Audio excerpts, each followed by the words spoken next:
नमस्कार बारो, मां हेमा भूलचंदानी स्वागत थी कयां तव्हांजो। अॼु असां पढ़ी रहिया आहियूं दर्जो 12 जी अदबी सुगंध दरसी किताब ऐं पढ़ी रहिया आहियूं नसुर जो आख़िरी पाठ छंद। हिन जो इहो ॿियों ऐं आख़िरी भाङो आहे पाठ जो बि। त अचो त हिन खे शुरूआत कयूं। दोहरान कंदासीं कि असां छंद जे बारे में छा पढ़ियोसीं। छंद छा आहे, किथां हिन जो उद्गम थियो, कहिड़े प्रकार जा थींदा आहिनि, मात्राऊं कहिड़ियूं थींदियूं आहिनि, वर्ण छा थींदा आहिनि।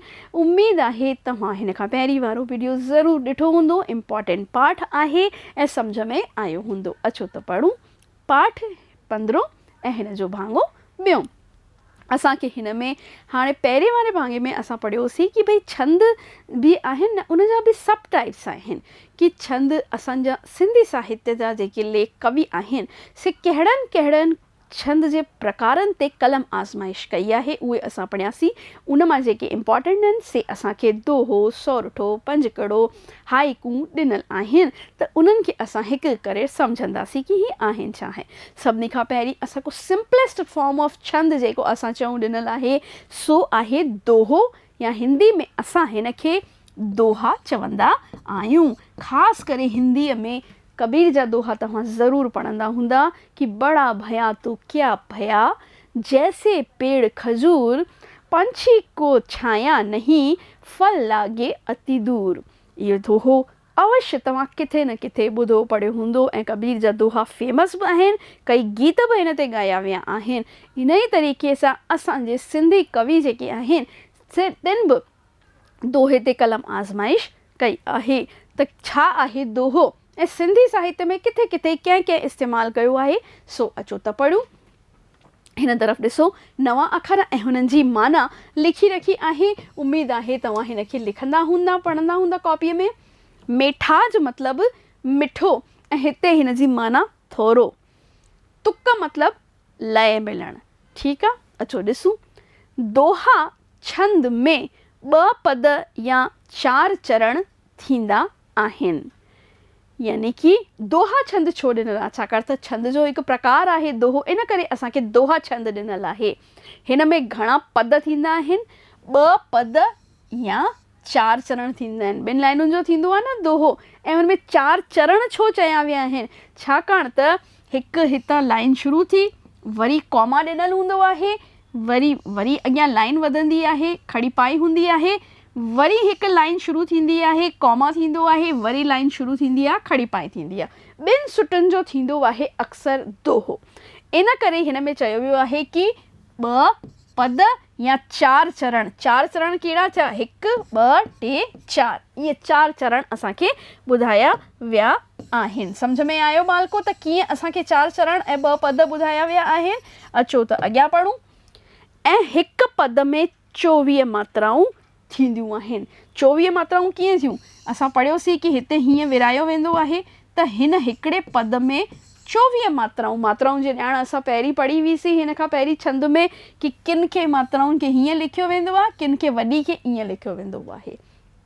त हिकु पद में 24, यानी 24 हिन में मात्राऊं ऐं 24 हिन में मात्राऊं, यानी हिकु हिन जो सूत्र हिकु चई सघूं था असां कि उहो आहे दोहो लिखण जो बि आसान न आहे दोहो लिखणु।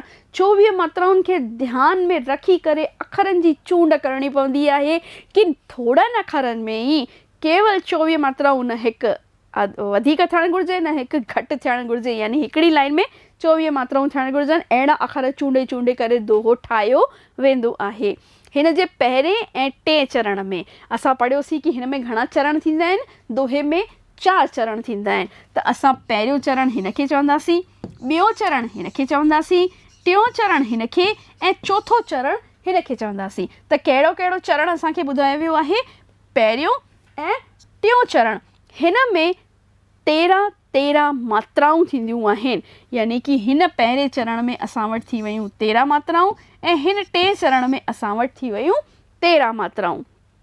ऐं मेठाज़ वारो दम मतिलबु हल्को रुकण, कॉमा। ठीकु आहे, हिन खे मेठाज़ वारो दम चइबो आहे। ऐं आख़िर में लघु रहणु घुरिजे, यानी कि हिते जॾहिं हिते ख़तमु थियो त लघु मतिलबु असां ख़तमु थियणो आहे, खड़ी पाए लॻाइणी आहे। ऐं ॿिए ऐं चौथे चरण में इहो ॿियो थियो ऐं इहो चौथो थियो। हिन में घणियूं मात्राऊं थियूं? हिन में 11 ऐं हिन में 11 मात्राऊं थियूं। उम्मीद आहे तव्हांखे सम्झ में अचे पियो, न त धीरे धीरे रिपीट करे वरी ॾिसंदा, पढ़ंदा, ॿुधंदा त ज़रूरु सम्झ में अची वेंदो कि दोहो आहे छा। हिकु दफ़ो वरी सम्झी वठूं। हाणे हिन में असांखे छा ॾिनल आहे कि भई हिन में असांखे 2 लाइनुनि वारो थींदो आहे। इहे त ॼाण असांखे पइजी वई कि दोहे में घणियूं लाइनूं थींदियूं आहिनि। दोहे में भई 2 लाइनूं थींदियूं आहिनि। ठीकु आहे, त मां हिते 2 लाइनूं नथी लिखां, मां हिन तरीक़े सां तव्हांखे सम्झायां थी कि भई इहो त पतो पइजी वियो कि 2 लाइनूं थींदियूं आहिनि। हाणे हिन 2 लाइनुनि खे 4 भाङनि में विरायो वेंदो आहे। हिननि खे असां चवंदा आहियूं 4 चरण। ही हिकिड़ो चरण, ही ॿियो चरण, ही टियों चरण, ही चौथो चरण। ठीकु आहे, हाणे हिन में असांखे हिननि खे चरणनि में विरायो वियो। पहिरियों ऐं जेको टियों चरण थींदो आहे न, उन में 13 मात्राऊं थींदियूं आहिनि। 4 चरण थिया, पहिरियों, ॿियो, टियों, चौथो। त पहिरियों ऐं टिएं चरण में 13 मात्राऊं ॿुधायूं वियूं आहिनि। ऐं ही ॿियों चरण ऐं ही चौथो चरण थियो, हिन में 11 मात्राऊं। जोड़े करे ॾिसंदासीं त हिन जो जोड़ थींदो 24, हिन जो बि 24, यानी हिन जो बि जोड़ 24 थियणु घुरिजे मात्राउनि जो, हिन जो बि 24 थियणु घुरिजे। गॾोगॾु हीअ बि ॻाल्हि ध्यानु में रखणी आहे कि भई हिन जो 13 मात्राउनि वारो, 11 मात्राउनि वारो पहिरियों ऐं इहो 13 ऐं ही 11 मात्राउनि वारो थियणु घुरिजे। ऐं हिन जे आख़िर में तुक मिलणु ज़रूरी आहे। तुक मिलणु यानी कि हिननि जी जेका राइमिंग स्कीम थींदी आहे न, उहा थींदी आहे हिननि में जेको आख़िर में जेके अखर अचनि पिया हिक ॿिए सां लय ताल में मिलणु घुरिजनि। त उम्मीद आहे बालको दोहो छा आहे तव्हांखे ज़रूरु सम्झ में आयो हूंदो। अॻियां ॾिसूं त हिन में असांखे हिन जो मिसाल, उदाहरण, एग्ज़ाम्पल ॾिनल आहे। कहिड़ो ॾिनल आहे? चंड सितारा माक गुल ॾियनि इहा ई साख, सुहिणी आहे रातड़ी सुहिणी आहे बाख।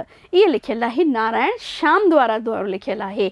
हिन में असांखे इहो ॾिसो कि पूरो दम, हिते पूरो दम मतिलबु कि फुल स्टॉप लॻायो वियो आहे, खड़ी पाई लॻाई वई आहे।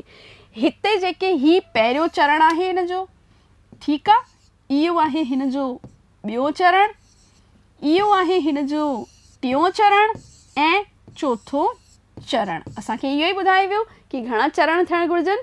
4 चरण थियणु घुरिजनि।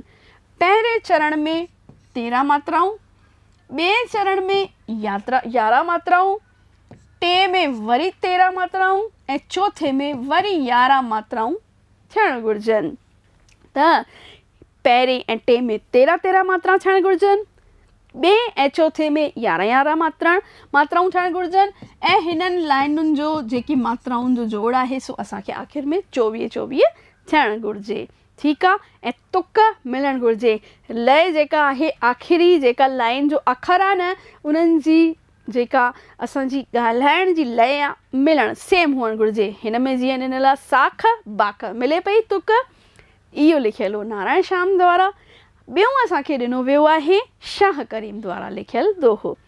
जीअं जीअं वरक वराइए तीअं तीअं ॾिठो ॾोह, रहणी रहियो न सुपरी त कहणीअ कबो कोह। हिन में बि ॾिसो राइमिंग स्कीम मिली रही आहे, ॾोह ऐं कोह। हिन लाइन जी जेकी मात्राऊं थींदियूं, जोड़ उन्हनि जो 24, हिन जो बि 24, हिन जी राइमिंग स्कीम सेम आहे, मिली रही आहे। त इहे आहिनि असांजे सिंधी दोहनि जा मिसाल। अॻियां ॾिसंदासीं ॿियो छंद जो कहिड़ो प्रकार असांखे ॾिनो वियो आहे। असांखे ॾिनो वियो आहे सोरठो। सोरठो छा आहे? अचो त पढ़ूं। नालो असांजो किथां पियो? सो ॾिनल आहे सौराष्ट्र सां हिन जो नालो सोरठो पियो आहे। हिन छंद जो वधीक प्रचार हुअण करे हिन जो नालो सोरठो पियो। हिन में 2 पद या 4 चरण थींदा आहिनि। जीअं हुन में हो तीअं ई हुन में बि 2 पद 4 चरण हुआ, हिन में बि 2 पद ऐं 4 चरण। पद मतिलबु पूरी लाइन ऐं चरण मतिलबु घणनि भाङनि में हुन लाइन खे ॿिनि खे विरायो वियो आहे। हर हिकु पद में 24 मात्राऊं थींदियूं आहिनि। उन में बि असां इहो ई पढ़ियो हुयोसीं कि भई 24 मात्राऊं हिकिड़ी लाइन में, ॿी लाइन में बि 24 मात्राऊं। ही दोहे खां उबतड़ आहे, ऑपोज़िट आहे। सो कीअं आहे? हिकिड़ो डिफरेंस आहे। सो कीअं आहे? हिन जे पहिरें ऐं टिएं चरण में असां हिन खे बि जेको आहे हीअं ई विराए करे ॾिसंदासीं कि भई 2 पद थियणु घुरिजनि ऐं 4 चरण थी विया। 4 चरण 1 2 टे ऐं 4 4 चरण मतिलबु पार्ट्स में डिवाइड कयो वियो आहे। हिन जो बि जेको जोड़ आहे 24 मात्राऊं, हिन जो बि जोड़ 24 मात्राऊं थियणु घुरिजनि। पर हुन में असां पढ़ंदा हुआसीं कि भई पहिरें ऐं टे में 13 13 मात्राऊं थियणु घुरिजनि।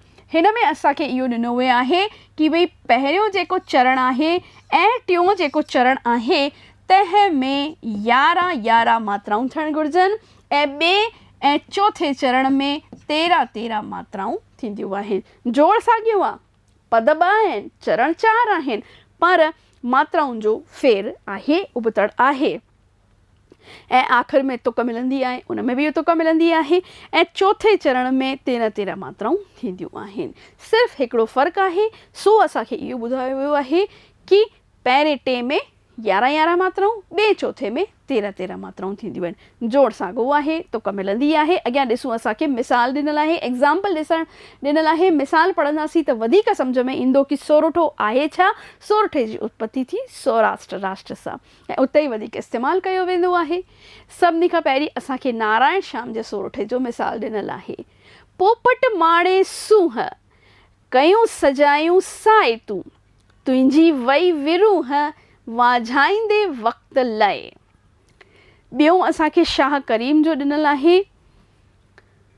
वाई वनेम शाल कननि से कीन सुणा, भलो करे जे भाल त अखियुनि से अंधो थियां। हुन वारे में दोहे में जेका लाइन ख़तमु थींदी आहे, हिननि ॿिन्हिनि जी तुक मिलणु घुरिजे। सोरठो उबतड़ आहे, उनजो ॿियो असांखे डिफरेंस पतो पइजी रहियो आहे कि हिन में ॿिए चौथे चरण जो जेको राइम आहे, तुक आहे, नथी मिले। हिन में मिले थी शाल ऐं भाल। पहिरें ऐं टे चरण जी तुक मिली रही आहे। त 2 फ़र्क़ु पतो पइजी विया असांखे कि सोरठे में 11 11 मात्राऊं हिते थींदियूं आहिनि। ॾिसो, मां तव्हांखे इहो ई सम्झायो बालको। वरी अचूं हिन स्लाइड ते। यानी हिन वारे जेको पहिरियों चरण आहे ऐं जेको टियों चरण आहे तंहिंमें 11 11 मात्राऊं आहिनि ऐं जेको ॿियों ऐं चौथो चरण आहे हिन में 13 13 मात्राऊं आहिनि। हिकु फ़र्क़ु इहो थी वियो दोहो ऐं सोरठो में। एग्ज़ाम में इहो सुवाल ईंदो आहे। दोहे में हिननि ॿिन्हिनि सिटुनि जी आख़िरी वारी जेका अखर आहिनि उन्हनि जी तुक मिली रही आहे। सोरठे में जेको पहिरियों ऐं टियों चरण आहे तिन जी तुक मिली रही आहे। ॾिसो, हिते सूंह विरूह, हिते शाल ऐं भाल। उमेद आहे सम्झ में आयो हूंदो कि दोहो ऐं सोरठे में फ़र्क़ु छा आहे। अॻियां असां पढ़ंदासीं 5 कड़ा। हिन जे नाले सां ई असांखे पतो पइजी रहियो आहे 5 कड़ा। कड़ा मतिलबु कड़ियूं ऐं कड़ियूं कहिड़ियूं, लाइनूं। 5 मतिलबु 5। मीनिंग ॾिसूं असां पहिरीं छा ॾिनल आहे असांखे। ईजाद यानी ठाहिणु। 5 कड़ो 5 सिटुनि जी 5 लाइनुनि जी हिकु कविता थींदी आहे। शाइर यानी शाइरी, कविता, नज़्म, पोयम। चिट यानी चित्र। प्रभु वफ़ा पंहिंजे उमंगनि जे उॾाम जे इज़हार लाइ शाइरीअ जी हिकु नई सिन्फ़ ईजाद कई, जंहिंखे हुन 5 कड़ो कोठियो। त 5 कड़ो कंहिं ईजाद कयो? प्रभु वफ़ा ईजाद कयो। यानी कि हिन जी खोजना कंदड़ केरु हो? प्रभु वफ़ा हो। 5 कड़ो 12 मात्राउनि जे वजन ते ॿधल 5 सिटुनि जो शेर आहे। यानी हिन में 5 ई लाइनूं थींदियूं आहिनि। 5 ई लाइनुनि में पूरी ॻाल्हि कवि पंहिंजी चई छॾंदो आहे ऐं हिन में थींदियूं आहिनि 12 मात्राऊं। घणियूं थींदियूं आहिनि? 12। हिन खां पहिरीं दोरहो सोरठो पढ़ियोसीं, जंहिंमें 24 मात्राऊं हिकिड़ी लाइन में, ॿी में 24 यानी 48 मात्राऊं थींदियूं आहिनि। हाणे हीअ आहे ई नंढो 5 लाइनुनि जो आहे त हिन में घणियूं मात्राऊं आहिनि? असांखे 12 मात्राऊं आहिनि। हिकु मुकमिल चिट चिटियो वञे थो, यानी सॼी ॻाल्हि उन 5 सिटुनि में चई वेंदी आहे, उन्हनि 12 मात्राउनि में ई चई वेंदियूं आहिनि। अॻियां ॾिसूं, 12 मात्राऊं आहिनि। हिकिड़ी ॻाल्हि असांखे ईअं पतो पइजी वई। ॿी असांखे पतो पई भई 5 सिटुनि जी हिकु नंढी नज़्म थींदी आहे। ईजाद कंहिं कयो? प्रभु वफ़ा हिन खे ईजाद कयो, हिन जी खोजना कंदड़ हो।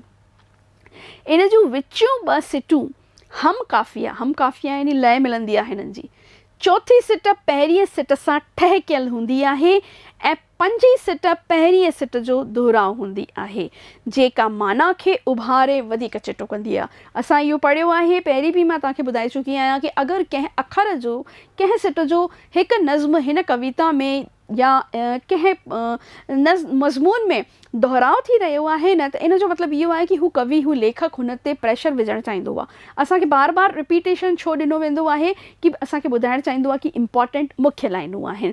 त हिन में बि इहो आहे कि पंजी सिट पहिरीं सिट जो दोहरान थींदी आहे, यानी कि वज़न ॾियण लाइ हुनखे दोहरान कयो वेंदो आहे, रिपीट कयो वेंदो आहे। पंजकड़े जी हर सिट ज़ंज़ीर जे कड़ीअ मिसल ॿीं सिट सां जुड़ियल हूंदी आहे, यानी कि धार नथा करे सघूं हिननि खे हिकिड़ी सिट ॿी सिट सां, यानी 5 सिटूं टोटल थींदियूं आहिनि हिक ॿिए सां जंजीर जी कड़ीअ वांगुरु। जंजीर छा थींदी आहे?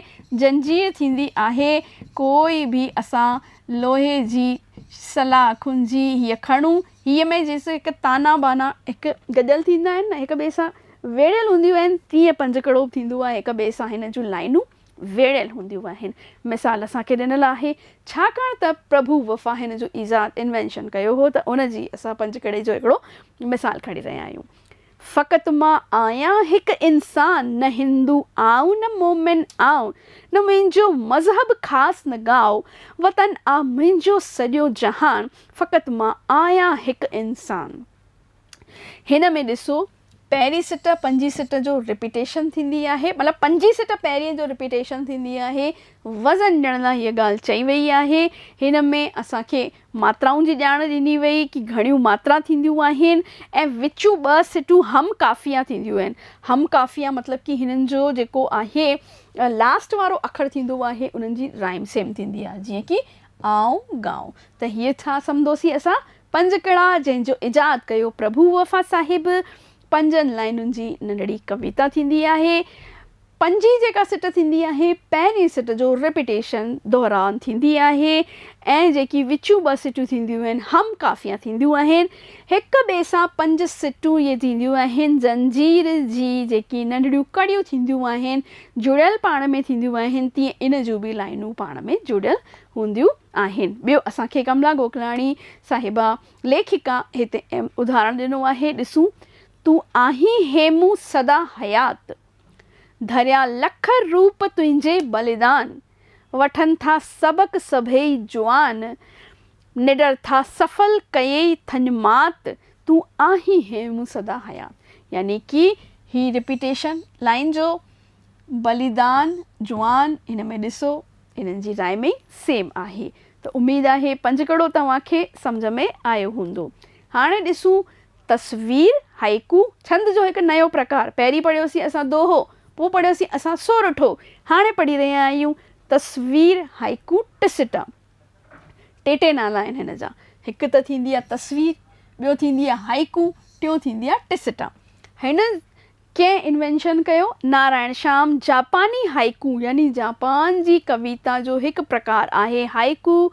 उन जी तर्क ते अनेक बहितरीन नंढियूं कविताऊं लिखियूं आहिनि जेके ऊच ख़्याल ऐं सूखम यानी अंदरि नंढड़ी नंढड़ी भावनाउनि खे खणी लिखियो वियो आहे, पुर आहिनि, पुर यानी भरपूर आहिनि। नारायण श्याम जे टिसिटनि में पहिरीं ऐं 30 सिट में 11 ऐं ॿी सिट में 13 मात्राऊं आहिनि, यानी कि ही जेकी आहे कविता आहे, नंढड़ी कविता आहे, इनखे असां तस्वीर हाइकू टिसिटा चई सघूं था ऐं हिनखे नारायण श्याम हिन ते लिखियो आहे जापानी हाइकुनि जे आधार ते। हिन में जेके आहिनि नंढड़ियूं नंढियूं भावनाउनि खे उजागर कयो वियो आहे। पहिरीं ऐं 30 सिट में असां सिटूं लिखी वठूं, यानी कि पहिरीं हिन जी सिट आहे उन में घणियूं मात्राऊं आहिनि 11 ऐं हिन में बि 11 ऐं ॿी सिट में घणियूं मात्राऊं आहिनि 13, यानी 3 सिटुनि जी हिकिड़ी असां कविता चई सघूं था नारायण श्याम लिखी आहे। पहिरीं ऐं 30 सिट में 11 मात्राऊं आहिनि ऐं ॿी सिट जेका लाइन आहे, सिट मतिलबु लाइन, उन में 13 मात्राऊं आहिनि। ही ॾिसो 3 लाइनुनि जी आहे, नारायण श्याम लिखी आहे। हिन में घणियूं मात्राऊं थींदियूं? 11, हिन में बि 11 ऐं हिन में 13 मात्राऊं। मिसाल, कीअं छिना हीअ फूल, टिड़ियल ईअं ई शाख ते, साईं पवे क़बूल। ॿियो ॾिनल आहे हे गंगा जा घाट, हाथियूं गुल ॿेड़ियूं ॾिया, लहर लहर ते लाट। छाकाणि त नारायण श्याम हिन जो इन्वेंशन कयो आहे त हुन जा ई मिसाल असांखे हिते ॾिना विया आहिनि। ठीकु आहे बालको, त हीअ असां पढ़ियोसीं जापानी हाइकू तस्वीरूं। असांजो इहो पाठ छंद, जंहिंमें छंद छा आहे, कंहिं आविष्कार कयो, कहिड़ा कहिड़ा मुख्य छंद आहिनि जेके सिंधी साहित्य में इस्तेमालु कया विया आहिनि, उन्हनि जे बारे में ॼाण ॾिनीसीं तव्हांखे। उमेदु आहे त इहो वीडियो तव्हांखे पसंदि आयो हूंदो। मिलंदासीं हिन जे सुवाल जवाब वारे वीडियो में। तेसीं ताईं नमस्ते।